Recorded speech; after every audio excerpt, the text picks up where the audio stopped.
Good morning. 10 के दमदार trades में आपका स्वागत है।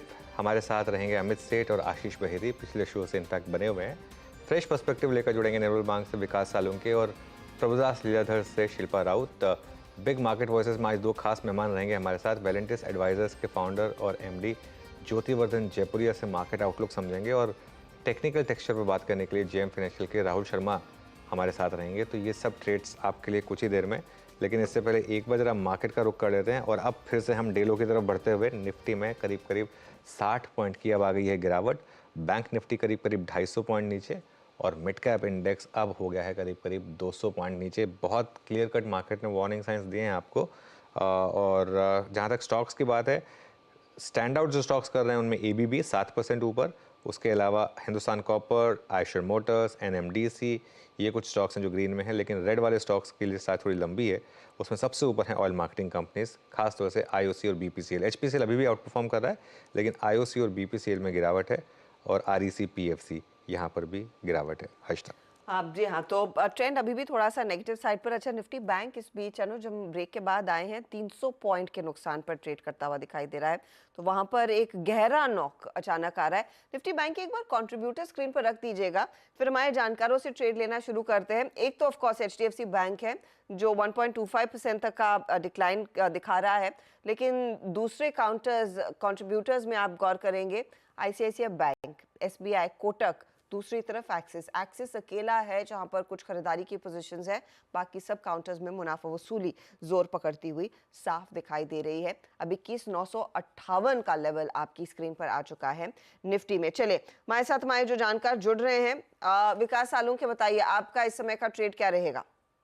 गुड मॉर्निंग हर्षदा जी। देखो, ओवरऑल मार्केट में एक थोड़ा सा नेगेटिव साइड, थोड़ा सा पॉकेट बुकिंग भी देखने मिल सकता है, जिस हिसाब से आज भी मॉर्निंग में हमने देखा है। तो मेरे दोनों भी कॉल सेल साइड में रहेंगे। पहला मेरा रहेगा डॉक्टर रेड्डी। डॉक्टर रेड्डी हालांकि कल जाते जाते एक जो अपवर्ड चैनल है उसको ब्रेक कर चुका था 60 मिनट में, तो वहां पे एक सेलिंग प्रेशर बढ़ते हुए देखने मिलेगा। नीचे में जो टारगेट निकल के आ रहे 6100 के आसपास के टारगेट नीचे में डॉक्टर रेड्डी में आते हुए देखने मिलेंगे। ऊपर में स्टॉप लॉस 6360 का अपसाइड में स्टॉप लॉस लगा के इसको सेल करके जाना है। दूसरा मेरा रहेगा बैंकिंग में आईसीआईसीआई बैंक। आईसीआईसीआई बैंक में हमने नोट डाउन किया था कि 1060 1070 ऊपर में इंपॉर्टेंट रेजिस्टेंस फेस होते हुए देखने मिल रहा है। तो वहां से कल भी हमने देखा कि उसी रेजिस्टेंस से ही नीचे आते हुए देखने मिल रहा है। तो मुझे लगता है कि नीचे में 990 970 यहाँ तक आईसीआईसीआई बैंक में एक रिट्रेसमेंट देखने मिल सकता है। तो आईसीआईसीआई बैंक को यहाँ पे 1070 के स्टॉप लॉस से सेल करके लेके जाना चाहिए। नीचे में 970 990 के आसपास के टारगेट यहाँ पे आते हुए देखने मिल सकते हैं। ओके, चलिए आईसीआईसीआई बैंक पर सेल आने शुरू हो गए हैं। मतलब क्लियरली मार्केट में मोमेंटम खराब हो रहा है। शिल्पा जी गुड मॉर्निंग, बताइए आपकी ट्रेड्स। Good morning everyone. यहाँ पे डेफिनेटली आज थोड़ा कॉशियस मूव दे रहा है मार्केट, लेकिन यहाँ पे अगेन आई ऑलवेज टेक, यहाँ पे एक बाइंग अपॉर्चुनिटी है। आप यहाँ पे 21,800 ऑन निफ्टी सपोर्ट है, और बैंक निफ्टी अगर आप देखेंगे तो 46,500 पे भी सपोर्ट है। तो अगर किसी को थोड़ा कॉन्फिडेंट व्यू लेना है तो ये छोटा सा आपका स्टॉप लॉस रहेगा, आप यहाँ पे डेफिनेटली एक लॉन्ग ले सकते हैं। Talking about stock specific wise मेरे पास दो बाय हैं। मेरा पहला बाय रहेगा इंडियन होटल में। इंडियन होटल हम लोग देख रहे हैं कि काफी टाइम से एक अच्छे स्ट्रेंथ के साथ यहाँ पे मूव कर रहा है, और 550 पे इसका एक अच्छा खासा सपोर्ट है। तो ये होल्ड करता है तो आपको 580 के लेवल्स आते हुए दिखेंगे। तो आप इसको ऑप्शंस के थ्रू 560 का कॉल ऑप्शन जो रफली अभी 7 रुपए का अराउंड ट्रेड कर रहा है, आप इसमें पार्टिसिपेट कीजिए। स्टॉप लॉस आप 4 रुपए का रखिए, और ये व्यू सही रहता है तो आपको जो पहला टारगेट रहेगा वो रहेगा 11 साढ़े 11 रुपए के अराउंड। इसके ऊपर सस्टेन करता है तो ये आपको 14 रुपए तक का भी एक मूव दिखाएगा। मेरा दूसरा बाय रहेगा यूबीएल फ्यूचर्स में। यूबीएल अभी मैंने इसको प्रभुदास लीलाधर में भी सेम लेवल्स पे अभी रेकमेंड किया है। यहाँ पे अगर आप देखेंगे तो ऑप्शन चेन इसमें सेटअप बहुत स्ट्रांग है। 1700 पे सपोर्ट है, पुट राइटर्स बहुत एक्टिव है, और इसके अपसाइड आपको 1900 के भी दिखेंगे। तो थोड़ा पोजिशनल ट्रेड रहेगा, लेकिन यूबीएल मुझे लगता है कि बहुत ही अच्छे रिस्क रिवॉर्ड के साथ यहाँ पे आपको फेवर करेगा। आप स्टॉप लॉस यहाँ पे 1690 का रखिए इन फ्यूचर्स, और यहाँ पे आप लेवल्स ऑफ 1770 से 1780 ऑन इमीडिएट बेसिस एक्सपेक्ट कर सकते हैं, और थोड़ा पोजिशनल वेट करेंगे तो आपको 1900 के भी लेवल्स आते हुए मिलेंगे। ओके, तो ये फिलहाल आपके लिए यूबीएल में 1900 के लेवल्स, और इंडियन होटल में एक अपॉर्चुनिटी तेजी की आप पकड़ रही हैं। एक मोमेंटम ट्रेड वहां पर आएगा। आशीष भाई, आपके ट्रेड्स क्या रहेंगे? जी, पहला तो मेरे दोनों ही सेल कॉल रहेंगे। पहला जो सेल कॉल रहेगा वो आईडीएफसी फर्स्ट बैंक में बिकवाली की सलाह रहेगी। स्टॉक में कंटिन्यूअसली करेक्शन देखा है हमने और कल 20 डे के नीचे स्लिप हुआ और आज तो सेक्टर का ही पूरा टेलविंड वीक दिख रहा है। मुझे लग रहा है ये वेल प्लेस्ड है वापस अपने जो रीसेंट क्लोज है उसे टच करने के लिए। तो 880 के टारगेट के लिए इसमें बिकवाली की सलाह है। जो स्टॉप लॉस इसमें मेंटेन करना है वो 8150 का एक एसएल मेंटेन करे। और दूसरा जो सेल कॉल हमें दिख रहा है वो है वेदांता में भी वीकनेस दिख रही है, जहां सारे मेटल्स थोड़े से एटलीस्ट स्ट्रेंथ दिखा रहे हैं। इसमें वीकनेस है तो हमें लग रहा है कि इसी काउंटर यहाँ से और गिरता हुआ देखने मिल सकता है। तो 261 के टारगेट के लिए इसमें बिकवाली की सलाह है। जो स्टॉप लॉस में मेंटेन करना है वो 273 का एक एसएल मेंटेन करे। ओके सेठ साहब, आपकी फ्रेश पिक्स इस समय की? जी अनुज जी, दोनों शॉर्ट कॉल्स रहेंगी। पहला रहेगा बजाज फाइनेंस। बजाज फाइनेंस में एक इन्वर्टेड फ्लैग का ब्रेकडाउन है। स्टॉक अपने ट्रेंड नंबर के नीचे चला गया कंटिन्यूसली। वैसे भी बजाज फाइनेंस एक डाउन ट्रेंड में रहा है। फ्यूचर्स में इसका प्राइस है 6625, स्टॉप लॉस रहेगा 6700 और टारगेट्स लगभग रहेंगे 6500 एंड 6450। सेकेंड स्टॉक भी शॉर्ट कॉल रहेगा, that will be on HDFC life. यहाँ पे भी पुल बैक फेल हो गया और स्टॉक अपने टेंडमा के नीचे ट्रेड कर रहा है। 571.72 का प्राइस है, 578 के लगभग स्टॉप लॉस रखे हैं इसका और टारगेट्स रहेंगे 560 के। ओके, तो तेजी की पोजीशंस कुछ आई हैं लेकिन ज्यादा मंदी के ट्रेड्स इस समय स्पॉट होते हुए दिखाई दे रहे हैं। अच्छा, एक दो और काउंटर्स जिस पर एक फ्रेश पर्सपेक्टिव शायद लेने का समय हो रहा है। एक तो आईसीआईसीआई बैंक जिस पर एक सेल कॉल आया था, लेकिन साथ ही कोटक और एचडीएफसी बैंक में जो पोजीशंस कुछ वीक होने लगी हैं। आशीष बेहती, यहाँ पर भी क्या आप मंदी की तरफ कोई ट्रेड लेंगे? क्योंकि कोटक भी इस समय अब 23-24 रुपए नीचे। जी हर्षिता मैम, कोटक एक क्लियरली अंडर परफॉर्मर रहा है, जहां एक्सिस और आईसीआईसीआई में हमने फिर भी स्ट्रेंथ देखा है। कोटक कोई भी पुल बैक सस्टेन नहीं कर पा रहा है, तो यहाँ पे जरूर बिकवाली की सलाह रहेगी। हमें लग रहा है कि 1740 का जो लेवल है आज का हाई है, वहीं पे एक स्टॉप लॉस लगाकर इसमें बिकवाली की जा सकती है। और जो लेवल्स इसके नीचे के आते हुए देखने मिल सकते हो 1690 तक के लेवल्स के लिए इसमें सेलिंग की जा सकती है। इनफैक्ट इस समय आप देखिएगा टाइटन में भी पोजीशंस कुछ अनवाइंड हो रही थी और पिछले हफ्ते की बात हो रही थी कि टाइटन में स्ट्रेंथ देखने को मिली थी। तो यही हो रहा है कि अगर कुछ गेन्स आए भी हैं वो एक्सटेंड नहीं हो पा रहे हैं, स्पेशली कुछ काउंटर्स में जो वैल्यूएशन के तौर पर लोग वैसे भी उनसे दूर थे। अब खरीदारी आई तो मोमेंटम नहीं बन पाया। हर्षिता, मार्केट देखिए एक बार, अब 140 पॉइंट निफ्टी पे नीचे आ गए हम 21,923 पर, और बैंक निफ्टी देखिए 380 पॉइंट 400 पॉइंट नीचे आ गए हम बैंक निफ्टी पर। और ये आज सुबह पता नहीं कई बार क्या होता है, कई बार फीलिंग आ जाती है। आज मतलब आज सुबह फीलिंग आ रही थी कि मार्केट जो है ना आज थोड़ा सा गिरेगा, तो इसके लिए कल अनुज कल दोपहर में जब हम बात कर रहे थे इतना नेगेटिव होने का कोई सिग्नल नहीं था। एग्जैक्टली बिल्कुल। वो ये जो कल ओवरनाइट ही कुछ बदला, जो कल जिस तरीके से मार्केट लास्ट के 1 घंटे में था ना, वो आपको एक सिग्नल कर रहा था कि ये मार्केट में कुछ ना कुछ तो सेंस है कि कुछ ना कुछ एक प्रॉफिट बुकिंग का मामला आ रहा है। और देखिए, मैं हमेशा लोगों को बोलता हूँ, एक होता है व्यू और एक होता है स्क्रीन पे प्राइस एक्शन। कल का स्क्रीन का प्राइस एक्शन बहुत क्लियर था कि एक बार के लिए बचा लिया आपने 22,000, लेकिन वो कन्विंसिंग नहीं था। और स्पेशली जो लास्ट 5 मिनट में दोबारा गिरा था ना कल, वो वहां से और एक चीज क्लियर हो गई। इसलिए आज मैंने सुबह एक व्यू लिया था कि आज मेरा व्यू मोस्टली सेल साइड का है। और आज हमारा एक इनफैक्ट सुबह का व्यू था कि आज आपको एक बड़ी शॉर्ट ट्रेड मिलेगी मार्केट में जैसे ही वो गैप अप फेल हो। और सबसे बड़ा कंफर्मेशन आ गया जब गैप अप उतना हुआ ही नहीं जितना गिफ्ट निफ्टी इंडिकेट कर रहा था, वो एक और कंफर्मेशन आ गया, तो उसके बाद वो एक बड़ी शॉर्ट ट्रेड प्ले हुई। अब इसको अप्रोच कैसे करना है? अब क्योंकि मार्केट का लार्जर ट्रेंड अप है, तो इसके लिए ये जो शॉर्ट ट्रेड है इसमें बुक करने के लिए भी जल्दी तैयार रहें। जैसे ही पहला बड़ा ग्रीन बार बने वहां बुक भी कर लें, क्योंकि वो रिवर्सल भी आते हैं, बहुत ज़्यादा टाइम नहीं लगता है ऐसे मार्केट्स में। लेकिन एक चीज़ क्लियर है कि आपको दोनों तरफ के ट्रेड्स अगर ले सकते हैं, स्पेशली वीकली एक्सपायरी वाले दिन, तभी मार्केट में रहें, वरना टाटा बाय बाय। और वीकनेस तो क्लियरली परसिस्ट होती हुई दिखाई दे रही है। कभी भी वैसे 21,900 का लेवल टेस्ट होता हुआ दिखाई देगा, ये सिचुएशन है। निफ्टी बैंक के ट्रेडर को इस समय क्या करना है शिल्पा जी? निफ्टी बैंक के लिए क्या लेवल आप वॉच कर रही हैं इस समय? हर्षदा जी, जैसे मैंने बोला कि आई ऑलवेज स्टे, मुझे थोड़ा यहाँ पे बाइंग अपॉर्चुनिटी दिख रहा है। 46,500 पे सपोर्ट है। मतलब मेरा मानना है कि अगर आप अभी बाई नहीं करेंगे तब कब करेंगे, बिकॉज रिस्क आपका बहुत कम रहता है। You have a stop loss of 100 and 150 rupees, और व्यू सही जाता है तो ये उतना ही अग्रेसिवली अबव 47,000 वापस आ जाएगा। तो यहाँ पे अगर कोई लॉन्ग है तो आप 46,500 का स्टॉप लॉस मेंटेन कीजिए। किसी को लॉन्ग लेना भी है तो आप अभी भी ले सकते हैं, because risk record is very favourable. अच्छा, अब एक बार आप लेकर आइए इन्फोसिस, और उसके अलावा फिर उसके बाद हम लेकर आएंगे निफ्टी आईटी। इन्फोसिस अब आ गया डे लो पर, और इन्फोसिस में कुछ तो वीकनेस है पिछले 3-4 दिन में। वो आईटी इंडेक्स वीक हो या स्ट्रांग हो, इन्फोसिस नहीं चल रहा है। और आज भी अब देखिए आईटी इंडेक्स कैसे कोलैप्स हुआ। ये एक और हमने एक चीज़ बोली थी आज सुबह कि एनवीडिया के नंबर्स को फैक्टर करके मार्केट नैस्डैक के नंबर्स को प्रीएम्प्ट करके आज एक गैप अप देगा निफ्टी आईटी में, लेकिन उसका टिकना मुश्किल है, क्योंकि कल जिस तरीके से निफ्टी आईटी 20 डे के नीचे बंद हुआ था उस हिसाब से। खैर कुछ और स्टॉक्स देख लेते हैं जहाँ पर थोड़ा सा मोमेंटम अब आपको सेल साइड पर ही दिख रहा है, क्योंकि इस समय नेगेटिव स्टॉक्स ज़्यादा हैं।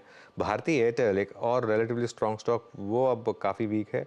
और उसके अलावा स्टॉक्स जहाँ पर काफ़ी वीकनेस आ रही है, हायर लेवल से स्लिप हो रहे हैं, उनमें अशोक लेलैंड की हमने बात की थी। हीरो मोटोकॉर्प लेकर आई 1 बज रहा है। हीरो मोटोकॉर्प में भी अच्छी रैली रही है।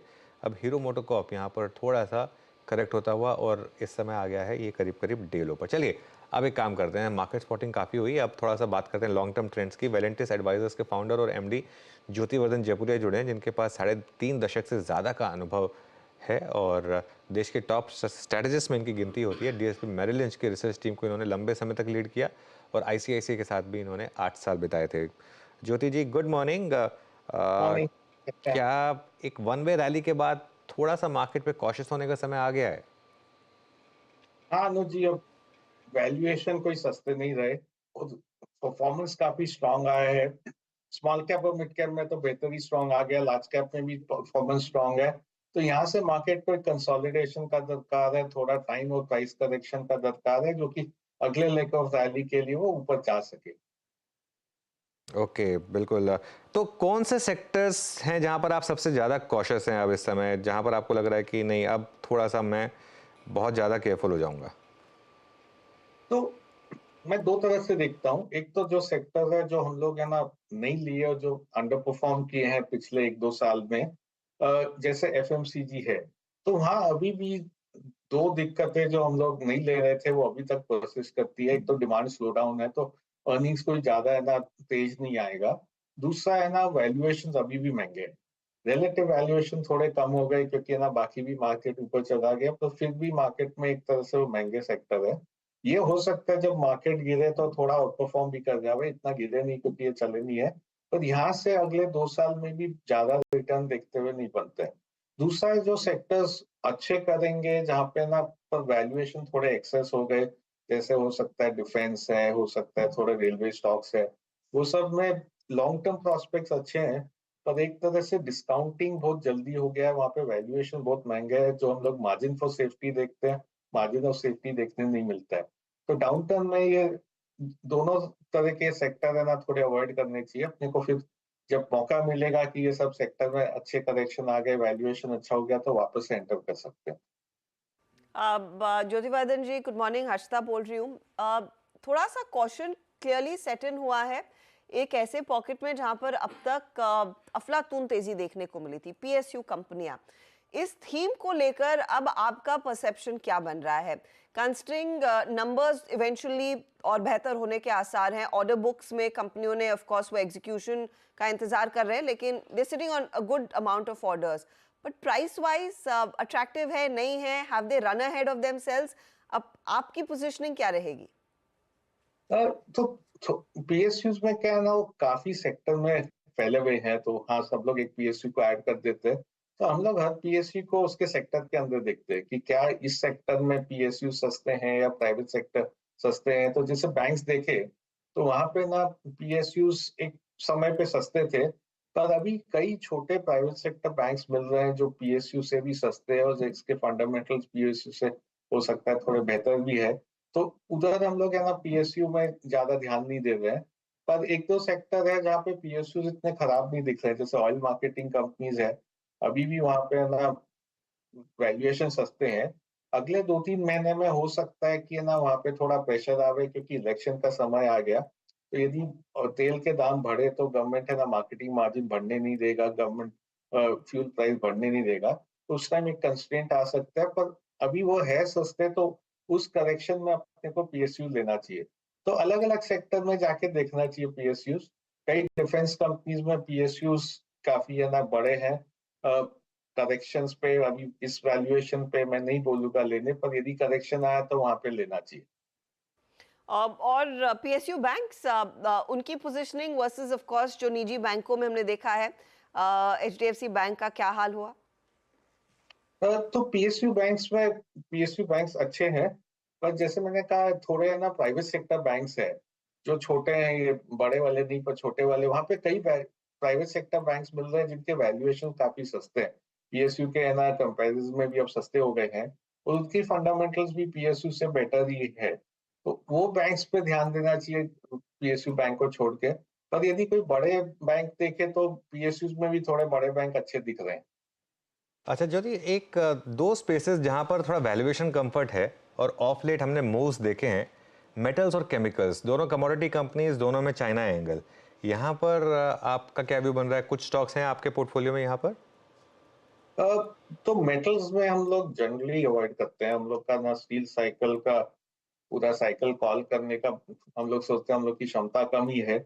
मेटल्स हम लोग लेते हैं जनरली जब एकदम आउट ऑफ फेवर होता है और काफी ना वैल्यूएशन बीटन डाउन होते हैं कि प्राइस टू बुक में, अर्निंग्स में नहीं, क्योंकि इनके अर्निंग्स बहुत वॉलेटाइल होते हैं। केमिकल्स है जहाँ पे हम लोग की नजरिया अभी पॉजिटिव हो रही है क्योंकि काफी करेक्शन देखने मिला है।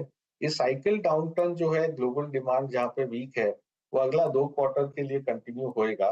पर वैल्यूएशन सस्ते हो गए हैं तो हम लोग बाय ऑन बैड न्यूज कर रहे हैं। वहां पे एक दो स्टॉक्स में थोड़ा पोजीशन बिल्ड किया है, पर पोजीशन धीरे धीरे बिल्ड कर रहे हैं क्योंकि अगले 2 क्वार्टर में भी कोई ज्यादा है ना फंडामेंटल में चेंज नहीं आएगा।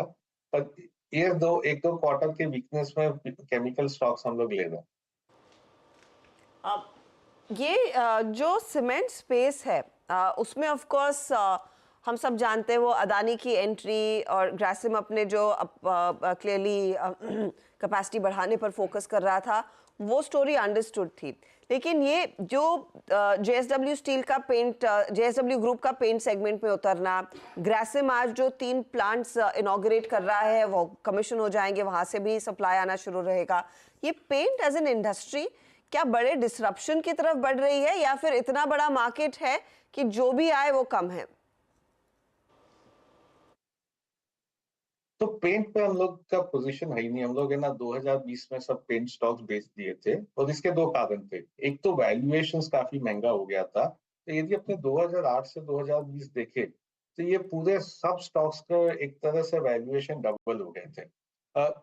हाई वैल्यूएशन में क्या होता है फिर है ना, थोड़ा भी मार्जिन फॉर एरर कम रहता है। और अभी जो एंट्री की है वो 2 बड़े प्लेयर हैं जिनके पास काफी फाइनेंशियल मसल है, तो वो है ना थोड़ा लॉस सहन कर सकते हैं।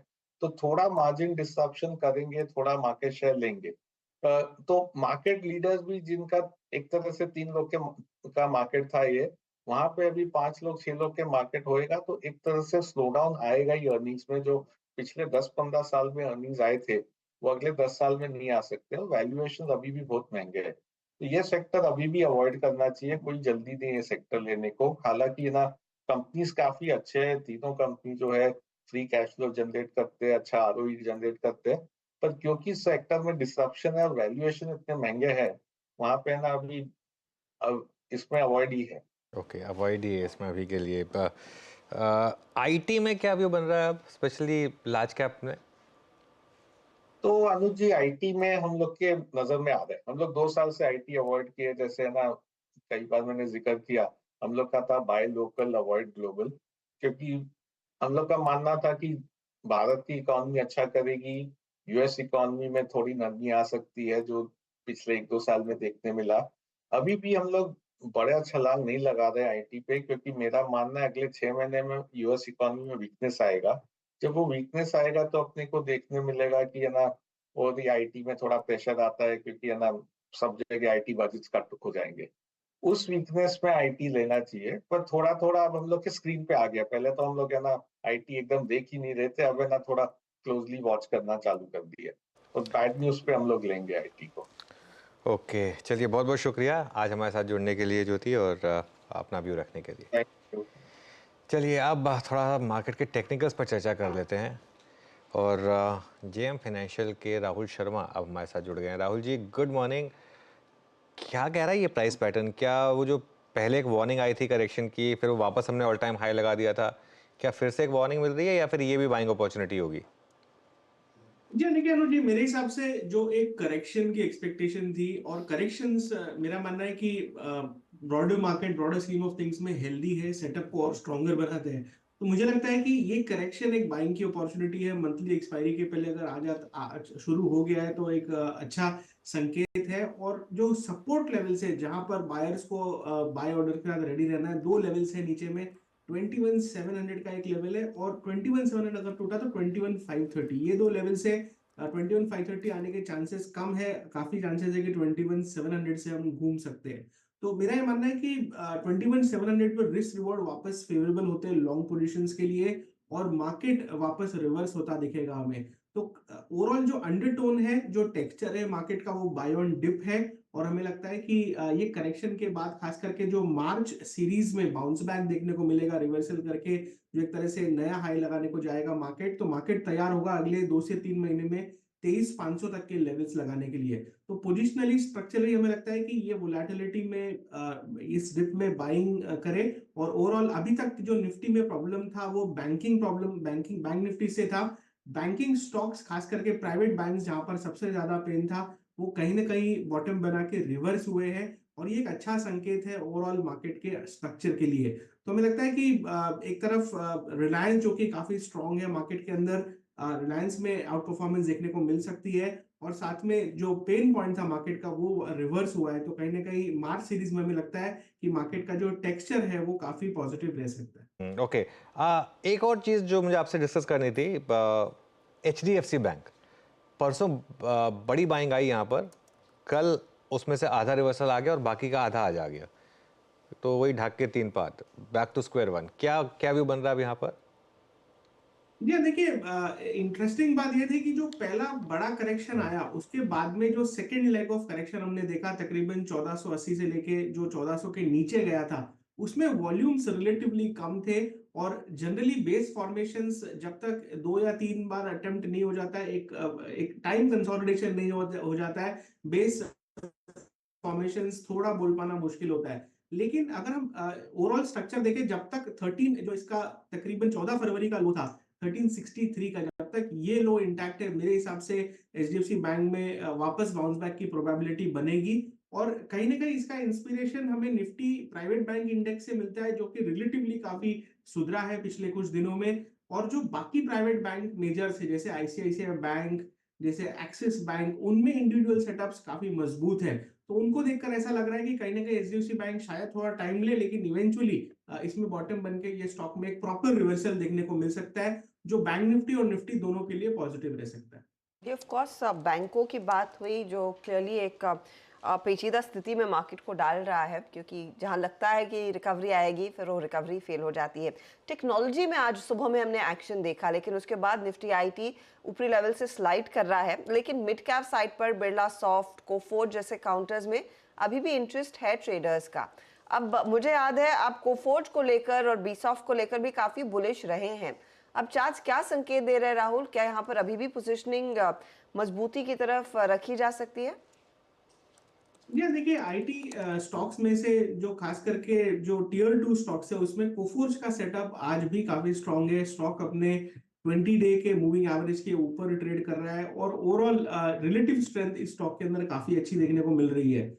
आईटी इंडेक्स में मुझे लगता है कि 1-2 दिन में एक बाउंस बैक देखने को मिलेगा। और कोफोर्ज जो कि एक रिलेटिवली स्ट्रॉन्गर सेटअप है, इसके अंदर हमें एक नया हाई लगता हुआ दिख सकता है। तो हमारा जो व्यू है वो पॉजिटिव है। पोजिशनली हमें लगता है कि 7,000-7,200 तक के लेवल्स कोफोर्ज में देखने को मिल सकते हैं।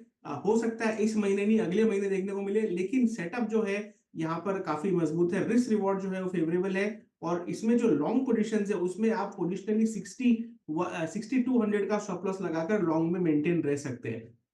ओके, तो 6200 का स्टॉप लॉस लगाइए, लॉन्ग साइड की पोजीशन को होल्ड कीजिए। 7200 का टारगेट कोफोर्ज पर आ रहा है। आपने रिलायंस मेंशन किया था, यहाँ से रिलायंस, एल&टी, स्टेट बैंक, ये 3 दिग्गज कितने क्रूशल रहेंगे मार्केट को, स्पेशली मार्च सीरीज में अपनी रीसेंट ऊंचाई के पार रखने में, और शायद वो 23,000 की तरफ एक अटेम्प्ट करने में? जी देखिए, पीएसयू बैंक्स बहुत ज्यादा मजबूत है, इसमें कोई डाउट नहीं है। और खास करके लीडर ने चाल दिखाई है। तो अगर एसबीआई का सेटअप देखें तो लॉन्ग टर्म चार्ट्स पर एक बड़ा ब्रेकआउट देखने को मिला है। लॉन्ग टर्म यानी कि मैं इसकी सिंस इंसेप्शन वाले चार्ट्स की बात कर रहा हूँ, और वो ब्रेकआउट जो है वो इसी महीने यानी फरवरी महीने में हुआ है, तकरीबन 660 के आसपास का। तो मेरे हिसाब से एसबीआई अभी आउट परफॉर्म वाली कैटेगरी में जा चुका है, और आने वाले 3 से 4 महीने में मुझे लगता है कि यहाँ पर एक बहुत ही स्ट्रॉन्ग मूव देखने को मिलेगा। छोटे मोटे करेक्शंस आएंगे, मार्केट कभी सीधे लाइन में नहीं जाते हैं, तो छोटे मोटे करेक्शंस में बाय करने की चेष्टा करें। और जहां तक रिलायंस का बात है, देखिए रिलायंस में मुझे लगता है कि थोड़ा सा जो मंथली सेटअप है इसका काफी मजबूत है। पिछले 7-8 सेशन से थोड़ा साइडवेज जरूर हुआ है स्टॉक, लेकिन यहाँ पर भी हमें लगता है कि एक मोमेंटम मूव आना बाकी है। तो शॉर्ट टर्म में हमें लगता है कि तकरीबन 3050 तक के लेवल्स, और एक मीडियम टर्म में यानी कि 2 से 3 महीने में हमें लगता है कि 3500 तक के लेवल्स भी रिलायंस में देखने को मिल सकते हैं। तो ये दो स्टॉक क्लियरली हमें लगता है कि आउट परफॉर्म करेंगे निफ्टी 50 स्पेस में। एलएनटी में थोड़ा प्रेशर जरूर है। एलएनटी में इनफैक्ट मेरे हिसाब से नीचे का एक डाउनवर्ड टारगेट आना बाकी है।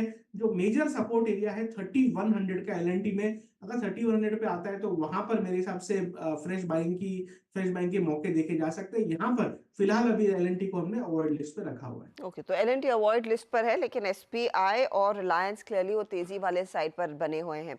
अच्छा, एक और स्टॉक जिस पर हमने रिसेंटली अच्छा इंटरेस्ट देखा था, भारती एयरटेल, अब आज करीब 3.5% करेक्ट हो रहा है, 1100 के आसपास आकर अटक गया, 100 पॉइंट दूर है अपने 52 वीक हाई से।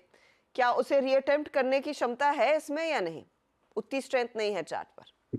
जी हाँ, बिल्कुल। पिछले 2 दिन के जो मूव है, खास करके आज का जो करेक्शन है इसके अंदर काफी स्टीप है, और इनफैक्ट जो इसका एक सपोर्ट था 1100 के एरिया में, वो ऑलमोस्ट इंट्राडे में ब्रेक हुआ है।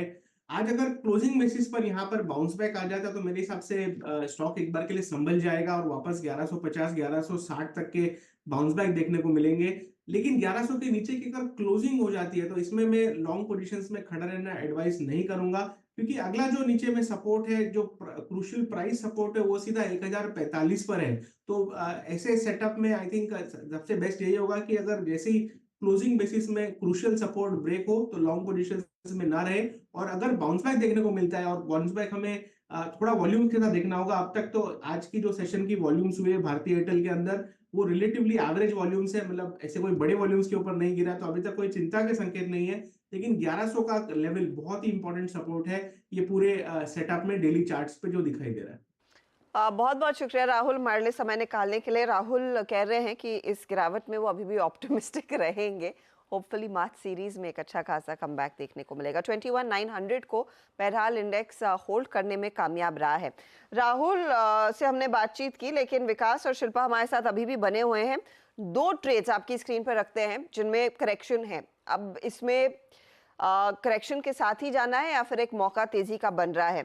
शिल्पा जी, आप देखिए टाइटन, और विकास आपसे गुजारिश है नजर रखने की कि टाटा कंज्यूमर, दोनों टाटा ग्रुप की कंपनियां हैं। 3589 पर अब जो टाइटन आ चुका है, करीब 1.5 से 2% का करेक्शन, क्या करेंगे आप शिल्पा जी? हर्षिता जी, मैं थोड़ा यहाँ पे और वेट करूंगी। जैसे ये करेक्शन टुवर्ड्स 3500 तक आ जाए, तब यहाँ पे एक अच्छा खासा बाइंग अपॉर्चुनिटी बनेगा फॉर टारगेट्स ऑफ 3700। तो अभी के लिए नॉट इमीडिएट बेसिस पे बाय करना है, बट ऑफ कोर्स इसको आप रेडार में रख सकते हैं। ये मार्केट के करेक्शन में ये भी आपको और 50-60 पॉइंट्स अगर नीचे मिलता है तो that's a beautiful buying opportunity. Buying opportunity 3530 पर, उससे पहले नहीं। टाटा कंज्यूमर विकास, ये भी थोड़ा सा कमजोर पड़ने लगा है अब। जी हाँ, अगर इसमें इम्पोर्टेंट जो सपोर्ट थे 1150, उसके नीचे फिलहाल तो अभी ट्रेड करते हुए देखने मिल रहा है। मुझे लगता है थोड़ा सा यहाँ पे प्रेशर देखने मिल सकता है टुवर्ड्स 1120 1130 तक। तो मुझे लगता है एक रिट्रेसमेंट यहाँ पे देखने मिल सकता है। तो ये रिट्रेसमेंट आगे जाके 1120 1130 वहां तक ये नीचे की तरफ आ सकता है। तो एक सेलिंग पोजीशन यहाँ पे भी कंटिन्यू कर सकते हैं अगर जिनके पास पोजीशन है। ओके, तो ये फिलहाल आपके लिए दोनों ही काउंटर्स पर व्यू आता हुआ 1% से ज्यादा का नुकसान इस समय बनता हुआ दिखाई देगा। इंडेक्स आपकी स्क्रीन पर लेकर आते हैं, और 21,904 पर निफ्टी 150 पॉइंट नीचे, 430 अंकों की गिरावट पर निफ्टी बैंक का ये बिगेस्ट अंडर परफॉर्मर है। 1.5% का नुकसान HDFC बैंक दिखा रहा है। ICICI, SBI सब में कुछ कुछ पोजीशंस कटने लगी हैं मंदी की साइड पर। चलिए यहाँ पर समेटेंगे 10 के दमदार ट्रेड्स, लेकिन आगे बेटन को पास करेंगे नीरज जी की तरफ और देखते हैं वो संभाल पाते हैं या नहीं, या बिकवाली को और बढ़ाएंगे। सारा कुछ खराब करके मुझे दे रही है मुझे तो लग रहा है ये हमारी ड्रेस टीम को कह देना चाहिए, क्योंकि ये तो ब्लड रेड स्क्रीन पर हो ही गया। एक्चुअली आपने रेड पहना था आज। कपड़े चेंज करके आती हूँ। कोई खास लेवल स्टॉक जहाँ पे नजर रखनी है क्या? नीरज जी, इनफैक्ट जिस तरह से बिखरे हैं हम, एक तो टेक्नोलॉजी में वीकनेस अब थोड़ी सी लौटती हुई दिखाई दे रही है, क्योंकि डे हाई से वो इंडेक्स थोड़ा सा फिसला है, तो उस पर नजरें होनी चाहिए। भले ही 150 पॉइंट ऊपर है, लेकिन होल्ड नहीं कर पाया उस पीक को।